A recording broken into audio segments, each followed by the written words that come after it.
ډېر ګرانو او نازولو ماشومانو السلام علیکم.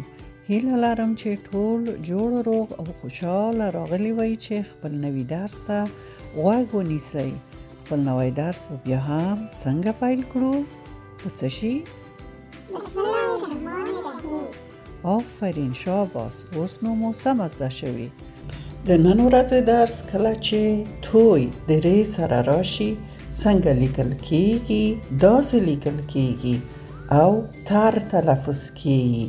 توی ری تر، توی ری تر، لکه تر د طرف په کلمه کې. توی ری کلمه د طرف په کلمه کې. د توی ری سره یو فی راغلی، طرف شوی. په پښتو کې لور هم ورته وایي، خو طرف هم کېدای شي موږ تاسې ووایو. دغه هلک چې وینئ په کوم طرف روان دی؟ مکتب په طرف روان دی، مکتب په طرف. او اوس به وګورو چې زوی کله چې د ری سره راشي څنګه لیکل کیږي او څنګه تلفظ کیږي. داسې لیکل کیږي او زر تلفظ کیږي، لکه زوی ری د ظرف په کلمه کې. دلته یې ګورئ هغه ظرفونه چې موږ تاسو په آشپزخانه کې د ډوډۍ په کوټه کې کار ترې اخلو، لکه بشقابونه، قاشوغې، پنجې، دیګونه. دې ته څه وایو؟ ظرف وایو.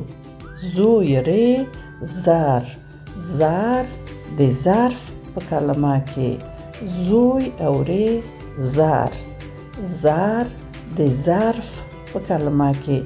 یوه فی ورسره راغلی، د زوی ری سره یوه فی راغلی، ظرف شوی، ظرف، ظرف. او اوس ګورو چې عین کله چې د ری سره راشي څنګه لیکل کیږي. داسې لیکل کیږي. عین ری ار، هغه ګرد ځای ته غوڅیږي، ری ورسره راځي، لکه عین ری د عرابه په کلمه کې.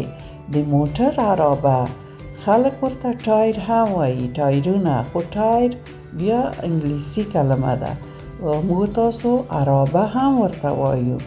عین ری د عرابه په کلمه کې. یو الف ورسره راغلی، عرا شوي، او بیا بی او ګرده به، عرابه. عین ری د عرابه په کلمه کې. د تاسو نننی درس هم دومره و. خدای دې وکړي چې زده شوي وي. نور مو په خدای سپارم. د خدای پامان.